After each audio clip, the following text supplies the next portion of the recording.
భారతదేశంలో ఇంచుమించు 130 కోట్ల జనాభా ఉంది. అందులో 120 కోట్ల మందికి ఆధార్ కార్డ్స్ ఉన్నాయి. 40 కోట్ల మందికి ఇన్కమ్ ట్యాక్స్ పాన్ కార్డ్స్ ఉన్నాయి, అంటే పర్మనెంట్ అకౌంట్ నెంబర్. అందులో ఇంచుమించు 6 నుంచి 7 కోట్ల మంది మాత్రమే ఇన్కమ్ ట్యాక్స్ యొక్క రిటర్న్స్ దాఖలు చేస్తున్నారండి. అంటే 40 కోట్ల మంది పాన్ కార్డ్స్ ఉన్నాయి, కానీ 6 కోట్ల మంది మాత్రమే ఇన్కమ్ ట్యాక్స్ రిటర్న్స్ కడుతూ, దానికి సంబంధించిన ట్యాక్స్ కడుతూ ఇన్కమ్ ట్యాక్స్ రిటర్న్స్ ఫైల్ చేస్తున్నారు. మరి మిగతా 34 కోట్ల మంది ఎందుకు ఫైల్ చేయట్లేదు అనే ప్రశ్న వస్తుంది. నిజంగా వాళ్ళకు ఇన్కమ్ ట్యాక్స్ కట్టాల్సిన అంత ఆదాయం లేదా, లేకపోతే ఇన్కమ్ ట్యాక్స్ రిటర్న్స్ ఫైల్ చేయాల్సినంత ఆదాయం లేదా అనేది ఆలోచిస్తే, పాన్ కార్డ్ అనేది ప్రతి ఆర్థిక వ్యవహారానికి సంబంధం. అంటే బ్యాంక్ అకౌంట్తో కానీ, షేర్స్ కొనడానికి కానీ, లేకపోతే మ్యూచువల్ ఫండ్స్లో పెట్టుబడి పెట్టడానికి కానీ, లోన్ తీసుకోవడానికి కానీ, అన్నిటి కూడా సెల్ ఫోన్ కనెక్షన్ తీసుకోవడానికి కూడా పాన్ కార్డ్ కంపల్సరీ అవుతుంది. కాబట్టి అంటే ఇన్కమ్ ట్యాక్స్ ఆదాయం లేకున్నా కానీ, సరిపడే ట్యాక్స్ కట్టేంత ఆదాయం లేకున్నా కానీ పాన్ కార్డ్ తీసుకోవడం జరిగింది. ఆ విధంగా 40 కోట్ల మంది పాన్ కార్డ్ తీసుకున్నా కానీ 6 కోట్ల మంది మాత్రమే ఇన్కమ్ ట్యాక్స్ రిటర్న్స్ దాఖలు చేస్తున్నారు వాళ్ళు. అయితే గత సంవత్సరం అంటే ఏప్రిల్ 2020 నుంచి మార్చ్ 31 తారీఖు వరకు కొత్త ఇన్కమ్ ట్యాక్స్ డిపార్ట్మెంట్ దగ్గర కొత్త సమాచారము ట్యాక్స్ పేర్ల యొక్క, అంటే భారతదేశ ప్రజల యొక్క సమాచారం మొత్తం కలెక్ట్ చేసి పొందుపరచడం జరిగింది. అంటే ఒక వ్యక్తి యొక్క ఆర్థిక వ్యవహారాలకు సంబంధించిన సమాచారం అంతా ఇన్కమ్ ట్యాక్స్ డిపార్ట్మెంట్ దగ్గర 1 ఏప్రిల్ 2020 నుంచి 31 మార్చి 2021 వరకు చేసిన ఆర్థిక వ్యవహారాలన్నిటి యొక్క సమాచారము ఇన్కమ్ ట్యాక్స్ డిపార్ట్మెంట్ దగ్గర చేరింది. ఇది ఎలా సాధ్యమైంది?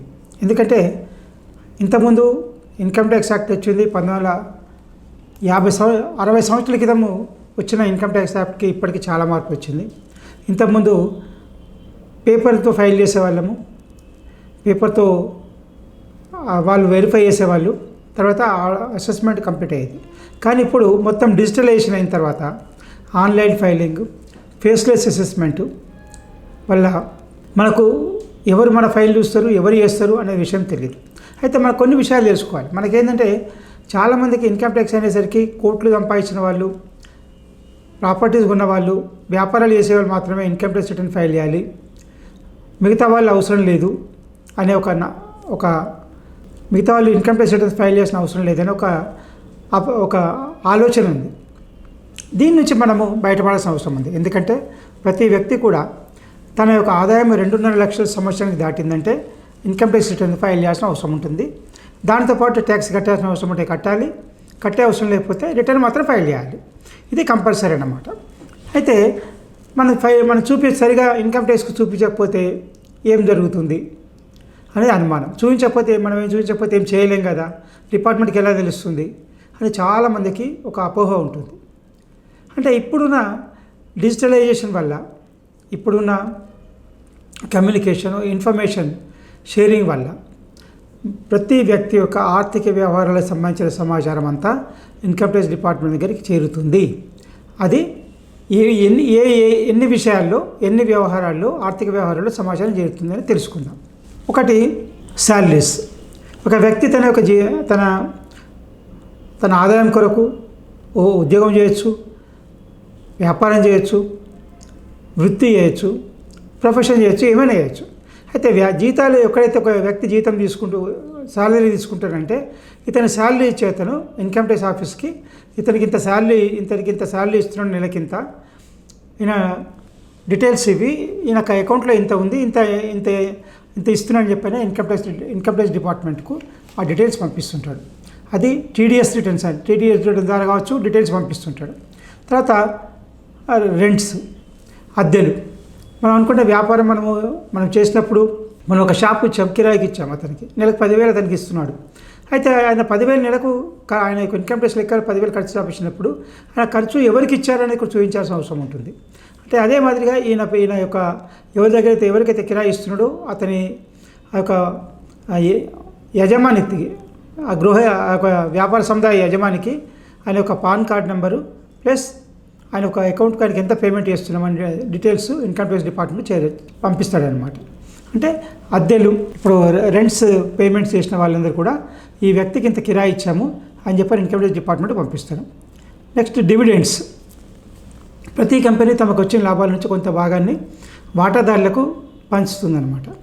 అయితే పంచినప్పుడు ఇంతకుముందు ట్యాక్స్ ఉండేది కాదు కాబట్టి పెద్దగా పట్టించుకోవాలి కాదు. ఇప్పుడు మాత్రం డివిడెండ్స్ కూడా ట్యాక్సబుల్కి వచ్చింది కాబట్టి కంపెనీ డివిడెండ్ డిస్ట్రిబ్యూషన్ ట్యాక్స్ తీసేశారు కాబట్టి ఇప్పుడు డివిడెండ్స్ ఒక వ్యక్తికి ఎంత డివిడెండ్ వచ్చింది అనేది ప్రతి కంపెనీ కూడా డివిడెండ్ ఇచ్చే ప్రతి కంపెనీ కూడా ఇన్కమ్ ట్యాక్స్ డిపార్ట్మెంట్కు ఆయన పాన్ కార్డ్తో సహా ఈయన ఏ వ్యక్తికి పలానా ఏ అనే వ్యక్తికి ఇంత డివిడెండ్ ఇచ్చాము, ఆయన పాన్ కార్డ్ ఇది, ఈ తారీఖులో ఇంత పేమెంట్ చేశాము అనే డీటెయిల్స్ ఇన్కమ్ ట్యాక్స్ డిపార్ట్మెంట్కి పంపిస్తుంది అనమాట. తర్వాత బ్యాంక్ డిపాజిట్ల మీద వడ్డీ. సేవింగ్స్ ప్రతి వ్యక్తి కూడా బ్యాంకులో రికరింగ్ డిపాజిట్ ఉంటుంది, సేవింగ్ డిపాజిట్ ఉంటుంది, డిపాజిట్స్ ఉంటాయి, సేవింగ్స్ అకౌంట్ ఉంటాయి, అన్ని అకౌంట్స్ ఉంటాయి. అయితే సేవింగ్స్ అకౌంట్లో సాధారణంగా వడ్డీ చాలా తక్కువగా ఉంటుంది కాబట్టి ఆ వడ్డీ చూపించకపోయినా పర్లేదులే అని చెప్పానని చాలామంది చూపించరు.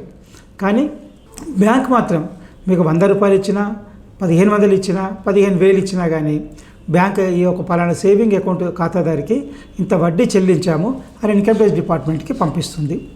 తర్వాత డిపాజిట్స్ మీద ఇక్కడ ఫిక్స్డ్ డిపాజిట్స్ మీద రికరింగ్ డిపాజిట్స్ మీద ప్రతి బ్యాంక్ వడ్డీ చెల్లిస్తుంది. అదే 5% కావచ్చు, 6% కావచ్చు, 4% కావచ్చు, 3% కావచ్చు.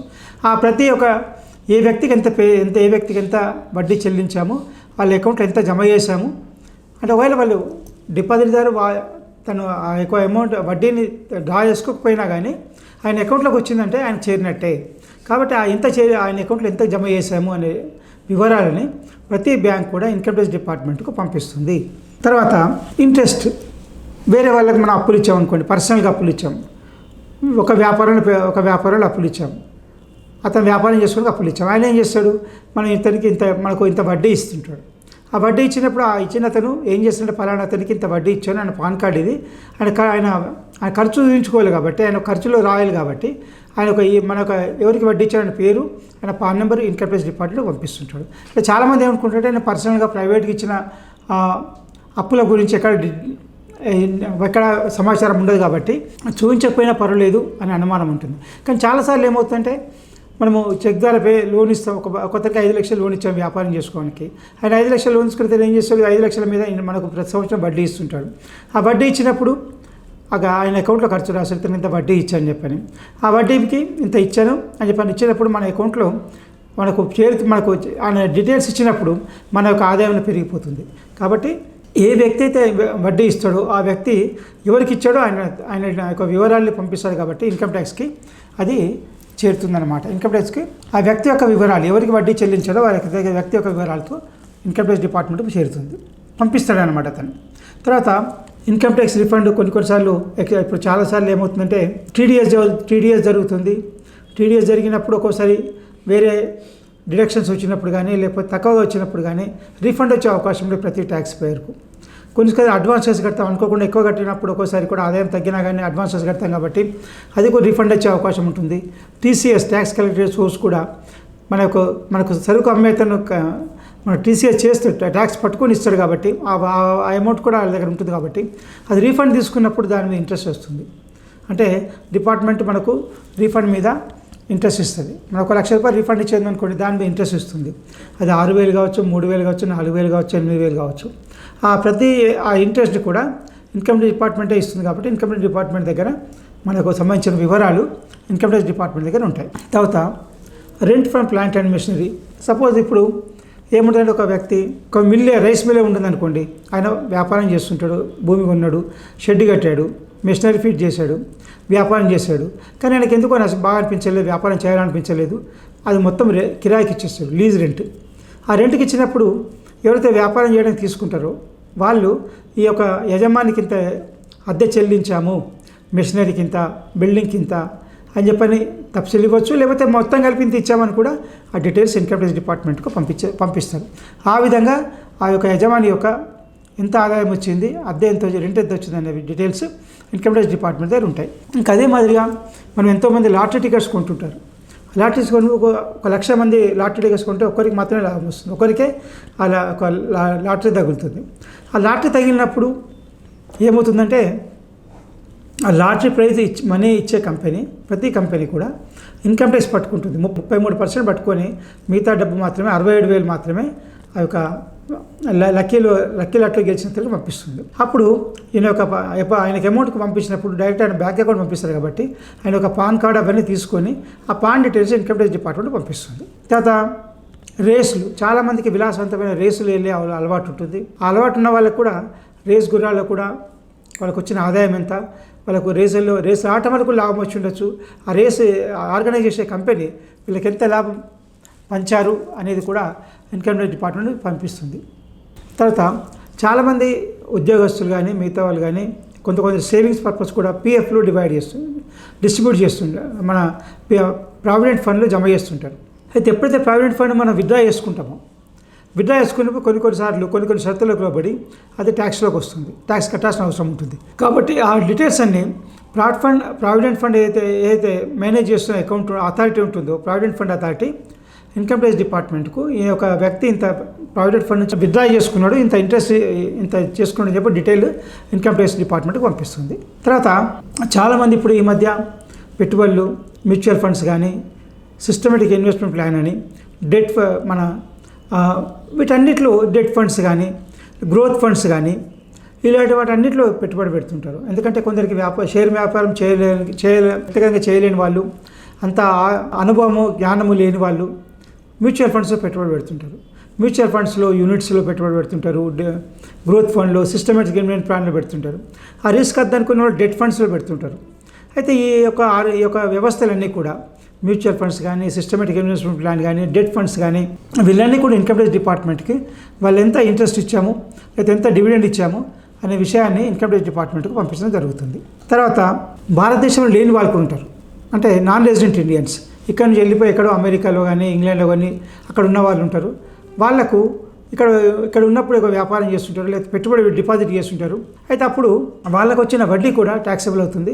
కాబట్టి అయితే ఎవరు వడ్డీ చెల్లిస్తారో, బ్యాంక్ కానీ, కంపెనీ కానీ, ఎవరైనా కానీ ఆ ఒక నాన్ రెసిడెంట్కి ఎంత వడ్డీ చెల్లించామో ఆ డీటెయిల్స్ ఇన్కమ్ ట్యాక్స్ డిపార్ట్మెంట్ పంపించడం జరుగుతుంది. తర్వాత గవర్నమెంట్ సెక్యూరిటీస్ అంటే పోస్టల్, ఇప్పుడు మన నేషనల్ సేవింగ్ సర్టిఫికేట్స్ కానీ, రూరల్ ఎలక్ట్రికల్ బాండ్స్ కానీ, ఇన్వెస్ట్మెంట్ బాండ్స్ కానీ, ఇవన్నీ గవర్నమెంట్ ఎన్నో బాండ్స్ ఇష్యూ చేస్తుంటుంది. తర్వాత ప్రభుత్వం ఒక విధమైన అప్పు తీసుకొని ఆ వాటిని ప్రభుత్వ వ్యవహారానికి లేకపోతే సంక్షేమ పథకాలకు వాడటం జరుగుతుంది. దానిపైన పోస్ట్ ఆఫీస్ ద్వారా కానీ ఏ వ్యవస్థ ఉందో ఆ వ్యవస్థ కూడా ఆ యొక్క డబ్బు డిపాజిట్ చేసిన వాళ్ళకి వడ్డీ చెల్లించడం జరుగుతుంది. ఆ వడ్డీని కూడా ఆ యొక్క అథారిటీ, పోస్ట్ ఆఫీస్ కానీ లేకపోతే రూరల్ ఎలక్ట్రిసిటీ బోర్డు కానీ ఎవరు వడ్డీ చెల్లిస్తారో, రైల్వే ఫైనాన్స్ కార్పొరేషన్ కానీ ఎవరు వడ్డీ చెల్లిస్తారో వాళ్ళు ఆ యొక్క ఇన్కమ్ ట్యాక్స్ డిపార్ట్మెంట్కి ఈ వ్యక్తి యొక్క వివరాలు, పాన్ కార్డుతో పాటు ఈయనకి ఇంత చెల్లించాము అనే వివరాలని ఇన్కమ్ ట్యాక్స్ డిపార్ట్మెంట్ పంపించడం జరుగుతుంది. మనకేంటంటే చాలామంది చాలామంది ఇన్సూరెన్స్ పాలసీలు తీసుకుంటారు. మేబీ లైఫ్ ఇన్సూరెన్స్ కావచ్చు, లేకపోతే జనరల్ ఇన్సూరెన్స్ కావచ్చు, హెల్త్ ఇన్సూరెన్స్ కావచ్చు. తీసుకున్నప్పుడు ఒక ఏజెంట్ ఉంటాడు. అయితే ఆ ఏజెంట్ పాలసీ ఇవ్వడానికి మన సహాయం చేస్తుంటాడు కాబట్టి ఆయనకు ఎల్ఐసి కమిషన్ కానీ, ఇన్సూరెన్స్ కంపెనీ కమిషన్ ఇస్తుంది. కమిషన్ ఇంతకుముందు డీటెయిల్స్ సరిగా ఉండేది కాదు, కానీ ఇప్పుడు ఏంటంటే ప్రతి ఇన్సూరెన్స్ కంపెనీ కూడా, జనరల్ ఇన్సూరెన్స్ కానీ, హెల్త్ ఇన్సూరెన్స్ కానీ, లైఫ్ ఇన్సూరెన్స్ కానీ, ఆ కంపెనీ ప్రతి కంపెనీ కూడా ఆ వ్యక్తి యొక్క వివరాలని ఎవరికైతే కమిషన్ చెల్లించదో ఆ కంపెనీ ఆ వ్యక్తి యొక్క వివరాలు పాన్ కార్డుతో సహా ఇన్కమ్ ట్యాక్స్ డిపార్ట్మెంట్కి పంపించడం జరుగుతుంది. తర్వాత లైఫ్ ఇన్సూరెన్స్ పాలసీ చాలా వరకు కూడా కొన్ని మనం కడుతున్న 25 సంవత్సరాలు, 15 సంవత్సరాలు, 20 సంవత్సరాలు పాలసీ కట్టిన తర్వాత మనకు మెచ్యూరిటీ అయిపోతుంది. అంటే ఆ లైఫ్ టైం పీరియడ్ అయిపోయిన తర్వాత ఇంకా ఇన్సూరెన్స్ కంపెనీ రిటర్న్ ఇస్తుంది డబ్బుల్ని.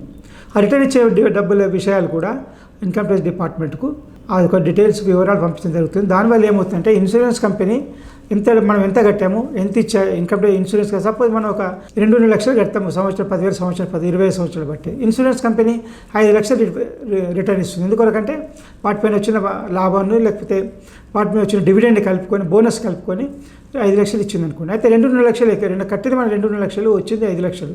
కాబట్టి 2 లక్షలకి అధికంగా ఇచ్చాము అని చెప్పి ఇన్కమ్ ట్యాక్స్ ఇన్సూరెన్స్ కంపెనీ ఆ యొక్క పాలసీ హోల్డర్ యొక్క వివరాన్ని ఎవరికైతే డబ్బు చెల్లించామో ఆ వివరాలను ఇన్కమ్ ట్యాక్స్ డిపార్ట్మెంట్ పంపించడం జరుగుతుంది. అందులో కొంచెం ట్యాక్సబుల్ ఉంటుంది, కొంచెం ఎగ్జంప్షన్ ఉంటుంది, అది వేరే విషయం. కానీ ఆ యొక్క వివరాలు మాత్రం ఇన్కమ్ ట్యాక్స్ డిపార్ట్మెంట్కు ఇన్సూరెన్స్ కంపెనీ ఇస్తుంది. తర్వాత మనము డిపాజిట్స్ చేస్తాం పోస్టల్ ఆఫీస్, గవర్నమెంట్ డిపాజిట్స్లో కానీ, పోస్ట్ ఆఫీస్లో కానీ, బ్యాంక్లో కానీ డిపాజిట్ చేసిన తర్వాత కొన్నిసార్లు అవసరం పడి ఎమర్జెన్సీ అవసరం పడి డిపాజిట్ క్యాన్సిల్ చేయడం, దాని మీద లోన్ తీసుకున్నప్పుడు దాని వల్ల ఎఫెక్ట్ ఏం లేదు. కానీ ఆ లోన్ యొక్క డిపాజిట్ మీద లోన్ తీసుకుంటామో దాని డీటెయిల్స్ కూడా ఈ ఒక అథారిటీస్ చెల్లించడం జరుగుతుంది, ఈ వివరాలు పంపించడం జరుగుతుంది. అదే మాదిరిగా డిపాజిట్ విత్డ్రా అయిన మ్యాచ్యూరిటీ అయిపోయినప్పుడు కూడా ఆ యొక్క డిపాజిట్ ఏమైనా వాపస్ తీసుకున్న వివరాలు, వాటిపైన వడ్డీ ఎంత చెల్లించాలి, ఏ సంవత్సరం ఎంత చెల్లించాము, దానిపైన ఇన్కమ్ ట్యాక్స్ ఉంటే కట్ చేసాము, కట్ చేయకపోతే చేయలేదని చెప్పిన వివరాన్ని ఇన్కమ్ ట్యాక్స్ డిపార్ట్మెంట్కు నేషనల్ సేవింగ్ ప్రతి గవర్నమెంట్ నేషనల్ సేవింగ్ స్కీమ్ కానీ, బ్యాంక్ కానీ, పోస్ట్ ఆఫీస్ కానీ, ఏ అథారిటీ అయినా కానీ ఆ యొక్క డీటెయిల్స్ ఇన్కమ్ ట్యాక్స్ డిపార్ట్మెంట్ పంపిస్తుంటారు. ఇంతకుముందు అనుకున్నట్టుగా లాటరీ టికెట్స్ ఎవరైతే లాటరీ టికెట్స్ అమ్ముతారో, లాటరీ టికెట్స్ వచ్చిన వాళ్ళకి ట్యాక్స్ ఎలా పడుతుంది, వాళ్ళ యొక్క వివరాలు ఎలా చేరుతాయో మనం చూసాం. అదే లాటరీ టికెట్ అమ్మే వాళ్ళు ఉంటారు, అమ్మే వాళ్ళకి కూడా లాటరీ టికెట్ అమ్మినందుకు ఆ లాటరీ యొక్క ఆర్గనైజ్ చేసే కంపెనీ కమిషన్ ఇస్తుంది. అది 1% కావచ్చు, 2% కావచ్చు, 5% కావచ్చు. ఆ కమిషన్ ఎవరికి ఎంత ఇచ్చామనే వివరాన్ని ఇన్కమ్ ట్యాక్స్ డిపార్ట్మెంట్కు ఆ యొక్క లాటరీ ఏజెన్సీ పంపిస్తుంది. తర్వాత మనము కొన్నిసార్లు యూనిట్స్, మ్యూచువల్ ఫండ్స్లో మనం పెట్టుబడి పెడతాం. ఎప్పుడైనా అవసరం వచ్చినప్పుడు మనం వాపసు తీసుకోవాలనుకుంటే ఆ డబ్బుని, అంటే అప్పుడు రీపర్చేజ్ అనమాట. అప్పుడు మ్యూచువల్ ఫండ్ ఏం చేస్తుందంటే, దీనికి సపోజ్ మనం 1 లక్ష రూపాయలు పెట్టాం, ఒక 4 సంవత్సరాల తర్వాత మనం అమ్మాలనుకుంటే దాన్ని మనకంటే మ్యూచువల్ ఫండ్ ఏం చేస్తుంది, దానికి కొన్ని నెట్ అసెట్ వాల్యూ బేసిస్ మీద 1,50,000 రిటర్న్ ఇస్తుంది. అంటే 1,00,000 ఉంది, 1,50,000 వచ్చింది అనమాట. ఈ 50,000 లక్ష ఇచ్చాడు అతను, 1,50,000 రిటర్న్ ఇచ్చామనే డీటెయిల్స్ని ఆ యొక్క మ్యూచువల్ ఫండ్ మనము అమ్మినప్పుడు, ఆ యూనిట్స్ అమ్మినప్పుడు ఆ యొక్క వివరాన్ని ఇన్కమ్ ట్యాక్స్ డిపార్ట్మెంట్కు పంపించడం జరుగుతుంది. తర్వాత ప్రాపర్టీ అమ్మింది, చాలామంది చూస్తుంటాం ప్లాట్లు కానీ, భూములు కానీ, వ్యవసాయ భూములు కానీ, ఇల్లు కానీ అమ్మడం కొనడం చేస్తుంటారు. అయితే అమ్మిన వ్యక్తి ఒక వివరాన్ని కొన్న వ్యక్తి తన యొక్క డీటెయిల్స్, కొన్న వ్యక్తి యొక్క డీటెయిల్స్ని ఇన్కమ్ ట్యాక్స్ డిపార్ట్మెంట్ పంపించడం జరుగుతుంది. దాని వల్ల ఏమవుతుందంటే, ఈ వ్యక్తి ఎప్పుడైతే అమ్మిన వ్యక్తి ఏం చేస్తారంటే, కొన్న వ్యక్తి అమ్మిన వ్యక్తి దగ్గర నుంచి ఒక పర్సంటేజ్ 1% అమౌంట్ పట్టుకొని మిగతా అమౌంట్ని అమ్మిన వ్యక్తికి ఇస్తుంటాడు. అయితే ఆ 1% పట్టుకున్న అమౌంట్ ఆయన తరఫున కట్టాడు కాబట్టి ఆ యొక్క అమౌంట్ని దాంతోపాటు ఆయన యొక్క వివరాలని, address, PAN card number, Aadhaar card number, ఈ వివరాలన్నింటినీ ఇన్కమ్ ట్యాక్స్ డిపార్ట్మెంట్కు పంపించడం జరుగుతుంది. ఆ విధంగా ప్రతి వ్యక్తి యొక్క స్థిరాస్తి అమ్మకం, కొనుగోలు విషయాలు కూడా ఇన్కమ్ ట్యాక్స్ డిపార్ట్మెంట్కు చేరుతుంది. అదే మాదిరిగా కొన్నిసార్లు మన భూములు కానీ, ఇల్లు కానీ, రోడ్ వైడనింగ్లో కానీ, లేకపోతే ఒక ప్రాజెక్ట్ టేకప్ చేసేటప్పుడు కానీ, లేకపోతే ప్రజా ఉపయోగానికి ఏదైనా ప్రాజెక్ట్ టేకప్ చేసేటప్పుడు వాటిని గవర్నమెంట్ టేక్ ఓవర్ చేస్తుంది అనమాట. టేక్ ఓవర్ చేయడం అంటే దాన్ని తీసేసుకొని ఆ డబ్బులు అతనికి ఇచ్చేస్తాం, అమ్మిన ఎవరి యజమానికి ఇచ్చేస్తుంది. ఆ వివరాలని కూడా ఆ యొక్క వ్యవస్థలు, రోడ్స్ అయితే రోడ్ అథారిటీ, ఇది మన నీటి సదుపాయానికి అయితే ఆ యొక్క ఇరిగేషన్ అథారిటీ, మిగతా ఏవి ఉన్నా కానీ ఆ యొక్క వ్యవస్థలు కూడా ఇన్కమ్ ట్యాక్స్ డిపార్ట్మెంట్కు ఆ యొక్క డీటెయిల్స్ని పంపించడం జరుగుతుంది. తర్వాత స్థిరాస్తులు అమ్మకం, కొనుగోలు ఉంటాయి. అంటే ఇంతకుముందు అనుకున్నట్టుగా భూమి కావచ్చు, బిల్డింగ్స్, ఇల్లు కావచ్చు, కమర్షియల్ ప్రాపర్టీస్ కావచ్చు, వీటన్నిటి కూడా అమ్మకాలు, కొనుగోలు జరుగుతుంటాయి. కాబట్టి వాటి యొక్క వివరాలన్నింటి కూడా మన సబ్ రిజిస్ట్రార్ ఆఫీస్ నుంచి ఇన్కమ్ ట్యాక్స్ డిపార్ట్మెంట్కు చేరుతాయి. అదేవిధంగా సేల్ ఆఫ్ వెహికల్, ఒక వ్యక్తి ఒక వాహనాన్ని అమ్ముతాడు. సపోజ్ మనం ఒక కారు కొన్నాం, కారు కొనితో 7-8 సంవత్సరాలతో అమ్మాలనిపిస్తుంది, కొత్త మోడల్ తీసుకోవాలనిపిస్తుంది. అమ్మినప్పుడు మనం ఎవరైతే అమ్ముతుంటామో ఆ వెహికల్ యొక్క డీటెయిల్స్, కొన్న వాళ్ళ యొక్క వివరాలు కూడా ఇన్కమ్ ట్యాక్స్ డిపార్ట్మెంట్కి అమ్మిన వ్యక్తి పంపించాల్సిన అవసరం ఉంటుంది. లేకపోతే రిజిస్ట్రార్ ఉంటారు కదా, మన ట్రాన్స్ఫర్ రిజిస్టర్ చేసే రోడ్ ట్రాన్స్పోర్ట్ అథారిటీ, ఆ డీటెయిల్స్ ఇన్కమ్ ట్యాక్స్ డిపార్ట్మెంట్ పంపించడం జరుగుతుంది. తర్వాత షేర్స్ సంబంధించిన వ్యవహారాలు కూడా, షేర్స్లో కొన్న వాళ్ళు, అమ్మిన వాళ్ళు, ఎవరు కొన్నారు, ఎవరు అమ్మారు, అమ్మిన తర్వాత లాభాలు ఎంత వచ్చాయి అనే వివరాలు కూడా ఒక స్టాక్ ఎక్స్చేంజ్ బోర్డు నుంచి ఆ డీటెయిల్స్ అన్నీ కూడా ఇన్కమ్ ట్యాక్స్ డిపార్ట్మెంట్కి పోతుంది. అది ఇంత పెద్దగైనా కానీ, ఎంత ఇదైనా ప్రతి వ్యక్తి తన యొక్క పాన్ కార్డ్ ఆధారంగా ఆ యొక్క వివరాన్ని ఇన్కమ్ ట్యాక్స్ డిపార్ట్మెంట్కి చేరుతుంది. దాంట్లో ఇప్పుడు స్పెక్యులేషన్ ఉంటుంది, అంటే నాన్ డెలివరీ బేస్డ్, అంటే షేర్స్ అమ్మడం, కొనడం ద్వారా షేర్ ట్రాన్స్ఫర్ కాకుండా సెటిల్మెంట్ ఉంటుంది. ఆ స్పెక్యులేషన్ సంబంధించిన వ్యవహారాల ట్రాన్సాక్షన్స్ కూడా ఇన్కమ్ ట్యాక్స్ డిపార్ట్మెంట్కు స్టాక్ ఎక్స్చేంజ్ బోర్డు పంపిస్తుంది. అది బ్రోకర్ ద్వారా కలెక్ట్ చేసుకొని ఆ యొక్క డీటెయిల్స్ అన్నీ కూడా అమ్మిన అతను కొన్న అతని డీటెయిల్స్, దాంట్లో వచ్చిన లాభాన్ని కూడా ఆ డీటెయిల్స్ అన్నిటి కూడా ఇన్కమ్ ట్యాక్స్ డిపార్ట్మెంట్కి పంపించడం జరుగుతుంది. తర్వాత బిజినెస్ రిసిప్ట్స్. బిజినెస్ రిసిప్ట్ అంటే మనం వ్యాపారం చేసేప్పుడు మనం వస్తువులు అమ్ముతుంటాము, ఆ రిసిప్ట్స్ ఎంత కొన్నాము, మనకు ఎంత ఇచ్చారనేది, మనం ఎంత తీసుకున్నాం అనేది. కాంట్రాక్టర్స్ ఉంటారు, గవర్నమెంట్ వర్క్ చేస్తుంటారు, ప్రైవేట్ వర్క్ చేస్తుంటారు. ఇచ్చిన వాళ్ళు, డబ్బులు ఇచ్చిన వాళ్ళు తీసుకున్న పేరు రాస్తుంటాడు. ఆ యొక్క ఈయనకి ఎంత ఇచ్చాను, ఈయనకి ఎంత టీడీఏ చేశాను అని చెప్పి, నేను పాన్ నెంబర్ ఇదే అని చెప్పి డీటెయిల్స్ కూడా ఇన్కమ్ ట్యాక్స్ డిపార్ట్మెంట్ పంపించడం జరుగుతుంది. అది సేవలు వినియోగించుకోవడానికి కావచ్చు, కాంట్రాక్ట్ ఇవ్వడానికి కావచ్చు, మన సరుకులు కొనడానికి అమ్మడానికి కూడా కావచ్చు. ఇవన్నీ విషయాలు కూడా ఇన్కమ్ ట్యాక్స్ డిపార్ట్మెంట్కు చేరుతుంది. సర్వీస్ ప్రొవైడర్స్ అంటే కాంట్రాక్ట్ చేసిన వాళ్ళు కానీ, లేకపోతే మన ఇంకా ఏ విధమైన సర్వీస్ చేసినా కానీ ఆ సర్వీస్ డీటెయిల్స్ కూడా ఇన్కమ్ ట్యాక్స్ డిపార్ట్మెంట్కు చేరుతాయి అన్నమాట. అదే మాదిరిగా ఖర్చులు, బిజినెస్ ఎక్స్పెన్సెస్. ఇంతకుముందు అనుకున్నట్టుగా ఒక వ్యక్తి వ్యాపారం చేస్తూ ఒకతనికి ఉద్యోగం అతని జీతం ఇచ్చినప్పుడు ఆ వ్యక్తి ఇతనికి ఇంత ఇచ్చారన్న డీటెయిల్స్ ఇచ్చినప్పుడు ఆ తీసుకున్న అతని వ్యక్తి యొక్క వివరాలు ఇన్కమ్ ట్యాక్స్ డిపార్ట్మెంట్కి వెళ్తాయి. ఆ ఇచ్చిన అతని వ్యక్తి యొక్క వివరాలు కూడా ఇన్కమ్ ట్యాక్స్ డిపార్ట్మెంట్కి వెళ్తాయి. అదే మాదిరిగా కిరాయి ఇచ్చినప్పుడు కూడా కిరాయి ఇచ్చిన వ్యాపార సంస్థ యొక్క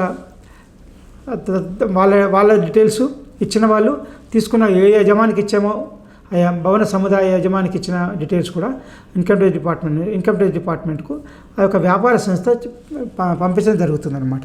తర్వాత కొన్ని మిస్సెలేనియస్ పేమెంట్స్ ఉంటాయి. మిస్సెలేనియస్ పేమెంట్స్ అంటే మిస్సెలేనియస్ ట్రాన్సాక్షన్స్, చిన్న ట్రాన్సాక్షన్. కొన్నిసార్లు మనం ఒక డీడీ కొనాలనుకుంటాము, ఒక డబ్బు పంపించిన డీడీ కొనుక్కుంటాం, పే ఆర్డర్ కొంటాము. ఆ పే ఆర్డర్ కొన్నప్పుడు గ్యారంటీ కమిషన్స్ కానీ, లేకపోతే అప్లికేషన్ ఫీజు కానీ కొన్నప్పుడు ఆ యొక్క వివరాలన్నీ కూడా ఇన్కమ్ ట్యాక్స్ డిపార్ట్మెంట్కు ఆ గవర్నమెంట్ అథారిటీ పంపిస్తుంది. అదే మాదిరిగా బ్యాంక్ కూడా పంపిస్తుంది అనమాట. చేయడం వల్ల ఏమవుతుంది, ఇన్కమ్ ట్యాక్స్ డిపార్ట్మెంట్కి సపోజ్ ఒక వ్యక్తి ఆదాయం 25 లక్షలు, 3 లక్షలు, 4 లక్షలు, 5 లక్షలు చూపిస్తుంది ఇన్కమ్. కానీ 25 లక్షల డీడీ తీసుకున్నాను అనుకోండి. అర్థం ఏంటి, ఆయనకున్నది 25 లక్షల, 5 లక్షల ఆదాయం మాత్రమే. కానీ 20 లక్షల డీడీ ఎలా తీసుకోగలిగాడు, ఆయనకు డబ్బులు మిగతా 20 లక్షలు ఎవరు ఇచ్చారు అనే ఆలోచన ఇన్కమ్ ట్యాక్స్ డిపార్ట్మెంట్కి వస్తుంది. కాబట్టి ఈ వివరాలన్నింటి కూడా బ్యాంక్స్ ఇన్కమ్ ట్యాక్స్ డిపార్ట్మెంట్ పంపిస్తాయి. అదే మాదిరిగా అథారిటీ ఎవరికోసమైతే డీడీ తీసుకుంటారో, ఇప్పుడు ఎక్సైజ్ అథారిటీ ఉందనుకోండి, ఎక్సైజ్ డిపార్ట్మెంట్ వాళ్ళు. అదే మాదిరిగా ఫారెస్ట్ డిపార్ట్మెంట్ వాళ్ళు, టింబర్ డిపార్ట్మెంట్ వాళ్ళు. మరి తర్వాత ఏ కాంట్రాక్ట్ డిపార్ట్మెంట్ వాళ్ళ డీటెయిల్స్ అన్ని ఒక ఎవరైతే డిపాజిట్ తీసుకున్నారో, ఎవరైతే గ్యారంటీ ఇచ్చారో, ఎవరైతే డిపాజిట్ ఇచ్చారో వాళ్ళ యొక్క పేమెంట్ డీటెయిల్స్ అన్ని కూడా ఇన్కమ్ ట్యాక్స్ డిపార్ట్మెంట్ పంపించడం జరుగుతుంది. తర్వాత ప్రతి వ్యక్తి కూడా ఎవరైతే వ్యాపారం చేసినప్పుడు ఆ యొక్క వ్యాపార అవసరాల కొరకు ప్రతి వ్యక్తి కూడా కరెంట్ అకౌంట్ ఓపెన్ చేస్తుంటారు. ప్రతి వ్యాపార సంస్థ కూడా కరెంట్ అకౌంట్ ఓపెన్ చేస్తుంది. కరెంట్ అకౌంట్ చేసినప్పుడు కరెంట్ అకౌంట్లో మనం ఎంత క్యాష్ డిపాజిట్ చేసాము, కరెంట్ అకౌంట్ ఎంత క్యాష్ తీసుకున్నాము అనే వివరాన్ని కూడా బ్యాంక్ ఇన్కమ్ ట్యాక్స్ డిపార్ట్మెంట్ పంపిస్తుంది. అదే మాదిరిగా మన క్యాష్ పేమెంట్స్ అయితే మన ఒక వస్తువు ఉన్నప్పుడు కానీ మనం క్యాష్ పేమెంట్ చేసినామా, బ్యాంక్ పేమెంట్ చేసినామా. బ్యాంక్ పేమెంట్ చేసే డీటెయిల్స్ అవుట్లో బ్యాంక్ ద్వారా పోతుంటాయి. క్యాష్ పేమెంట్ చేసిన డీటెయిల్స్ కూడా ఎవరైతే క్యాష్ తీసుకుంటాడో అతను ఆ యొక్క వివరాన్ని ఇన్కమ్ ట్యాక్స్ డిపార్ట్మెంట్కు పంపించడం జరుగుతుంది. అంటే ఇవి అందరూ చేయించాల్సిన అవసరం ఉందా అంటే అందరూ కాదు. 50 లక్షల కంటే ఎక్కువ, సంవత్సరానికి 50 లక్షల కంటే ఎక్కువ టర్న్ ఓవర్ ఉంటుందో వారు ప్రతి ఒక్కరు కూడా ఈ యొక్క డీటెయిల్స్ అన్నిటి ఇన్కమ్ ట్యాక్స్ డిపార్ట్మెంట్ సమర్పించాల్సిన అవసరం ఉంటుంది. అంటే తను క్యాష్ తీసుకున్నది, క్యాష్ ఇచ్చింది, తర్వాత ఎవరికి ఎంత ఛార్జ్ ఇచ్చాము, ఎవరికి ఎంత రెంట్ ఇచ్చాము, ఎవరికి ఎంత సర్వీసెస్కి ఇచ్చాము, ఎవరికి ఎంత ఇది ఇచ్చాము అనే డీటెయిల్స్ అన్నిటి కూడా ఇన్కమ్ ట్యాక్స్ డిపార్ట్మెంట్కు సమర్పించాల్సిన అవసరం ఉంటుంది. తర్వాత ఫారిన్ ట్రావెల్. చాలామంది కూడా ఈ మధ్య మనకు టూర్ ఆపరేటర్స్ మంచి ప్యాకేజ్ ఇస్తుంటే వాళ్ళు చాలామంది ఆకర్షితులై విదేశీ యాత్రలకు వెళ్తుంటారు. ఆ విదేశీ యాత్రలకు వెళ్ళినప్పుడు ఎవరు చూస్తుంటారులే అని చెప్పి అనుకుంటారు. అక్కడ వెళ్ళినప్పుడు దానికి పెట్టే ఖర్చు, ఆ యొక్క ట్రావెల్ ఏజెంట్స్కి ఇచ్చిన డబ్బులు, మళ్ళీ అక్కడ పెట్టిన ఖర్చులు, ఆ ఖర్చులకి ఏంటంటే మన ఫారిన్ ఎక్స్చేంజ్ ఇక్కడ ఈ ఇండియన్ రూపీ చెల్లుబాటు కాదు కాబట్టి అక్కడ కరెన్సీ తీసుకోవాల్సిన అవసరం ఉంటుంది. కాబట్టి ఆ కరెన్సీ తీసుకున్నప్పుడు మనం చెల్లించిన డబ్బులు, ఈ యొక్క వివరాలన్నీ కూడా ఇన్కమ్ ట్యాక్స్ డిపార్ట్మెంట్కి ఫారిన్ ట్రావెల్ ఏజెంట్ ద్వారా చేరుతాయి. అదే మాదిరిగా ఫారిన్ ఎక్స్చేంజ్ డిపార్ట్మెంట్ ద్వారా కూడా ఇన్కమ్ ట్యాక్స్ డిపార్ట్మెంట్కి ఒక విదేశీ యాత్రలు చేసే వాళ్ళ వివరాలు, ఆర్థిక వివరాలన్నిటి కూడా ఇన్కమ్ ట్యాక్స్ డిపార్ట్మెంట్కి చేరుతాయి అన్నమాట. తర్వాత ఇంతవరకు మనం అమ్మిన వాళ్ళ గురించి చూసాము, వాళ్ళు ఎవరికి అమ్మారు, ఎట్లా అమ్మారు, డబ్బులు ఎలా వచ్చిందని చెప్పి చూస్తారు. ఇప్పుడు కొన్న వాళ్ళ వివరాలు కూడా, కొన్న వాళ్ళు కూడా తమకు ఎవరు పర్చేజ్ ఆఫ్ ఇమ్మూవబుల్ ప్రాపర్టీ అంటే ఏ వ్యక్తి అయినా తన యొక్క స్థిరాస్తి కొన్నప్పుడు అమ్మిన తన వ్యక్తి యొక్క వివరాలని, దానిపైన ఇన్కమ్ ట్యాక్స్ డిడక్షన్ చేసిన వివరాన్ని కూడా ఇన్కమ్ ట్యాక్స్ డిపార్ట్మెంట్కు సబ్మిట్ చేస్తారు. అదే మాదిరిగా register of society, sub registrar ఉంటారో అతను కూడా ఇన్కమ్ ట్యాక్స్ డిపార్ట్మెంట్కు అమ్మిన వాళ్ళు కొమ్మిన వాళ్ళ యొక్క వివరాలని వాళ్ళ పాన్ కార్డ్తో పాటు తర్వాత రిజిస్ట్రేషన్ వాల్యూ ఎంత ఉంది, ఎంతకు రిజిస్ట్రేషన్ చేసుకున్నారు అనే వివరాన్ని కూడా ఇన్కమ్ ట్యాక్స్ డిపార్ట్మెంట్ పంపించడం జరుగుతుంది.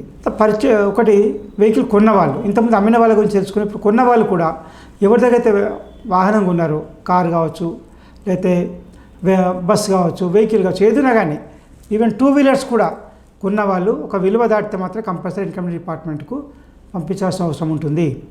తర్వాత డిపాజిట్స్, మనము చాలామంది కూడా మనం బ్యాంక్లో డిపాజిట్ చేస్తాం 6 మంత్స్కు, 7 మంత్స్కు, లేకపోతే 6 మంత్స్కు, 9 మంత్స్కు, 1 ఇయర్కు.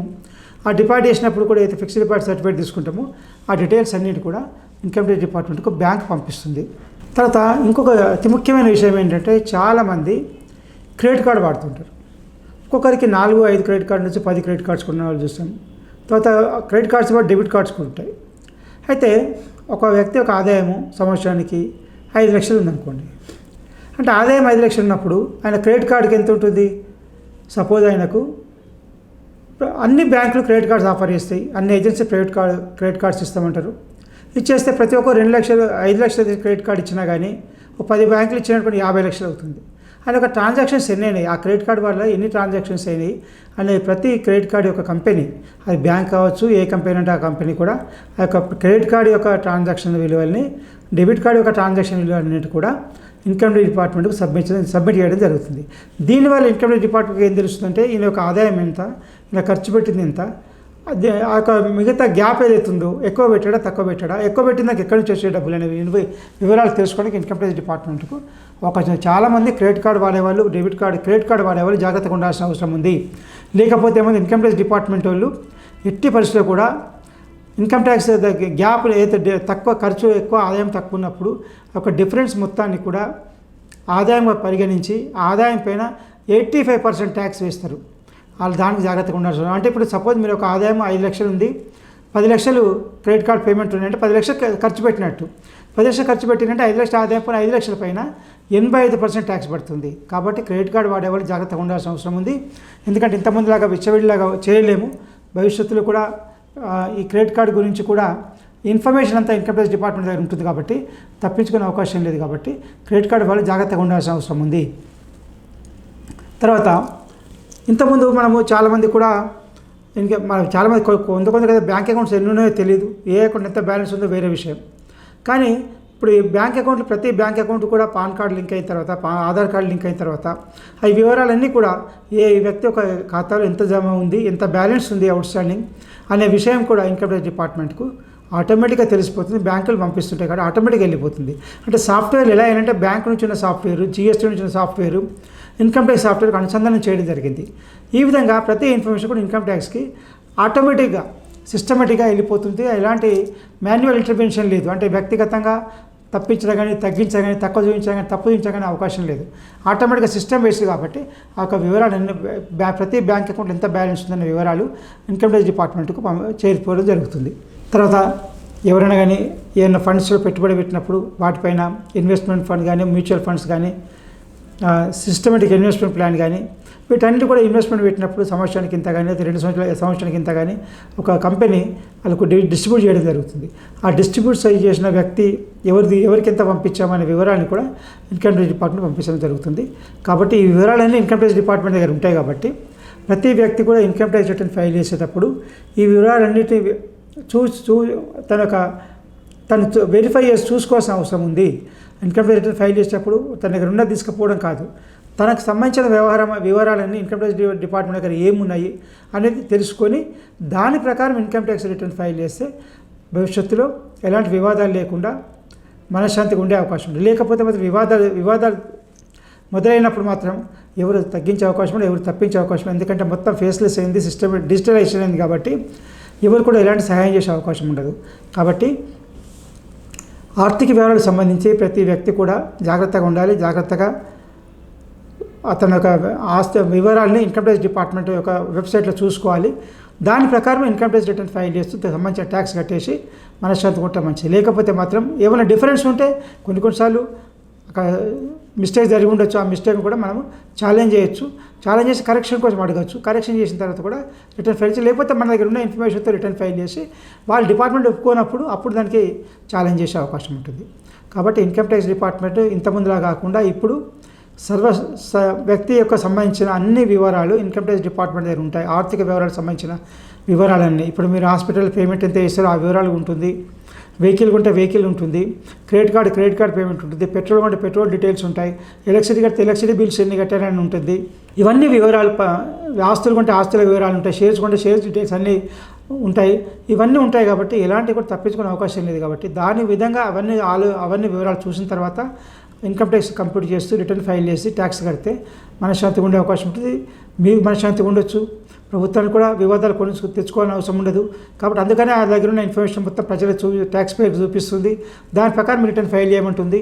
అదే మాదిరిగా మీ యొక్క కన్సల్టెంట్స్ ఎవరైతే ఉన్నారో, చార్టెడ్ అకౌంట్స్ కానీ, ట్యాక్స్ కన్సల్టెంట్ కానీ, ట్యాక్స్ ప్రొఫెషనల్స్ కానీ, ఎవరైనా కానీ తొందర పెట్టకుండా ఎక్కువ సమయం ఆలోచించుకోవడానికి, తయారు చేయడానికి ఇస్తే మనకు మంచి ఫలితం వచ్చే అవకాశం ఉంటుంది. లాస్ట్ మినిట్లో వెళ్ళి ఇప్పుడు కావాలి అని కాకుండా కొంచెం సమయం ఇచ్చి ఆలోచించుకోవడానికి, తయారు చేయడానికి కావాల్సిన సమయం ఇస్తే వాళ్ళు మంచి సలహా సూచనలు ఇచ్చే అవకాశం ఉంటుంది.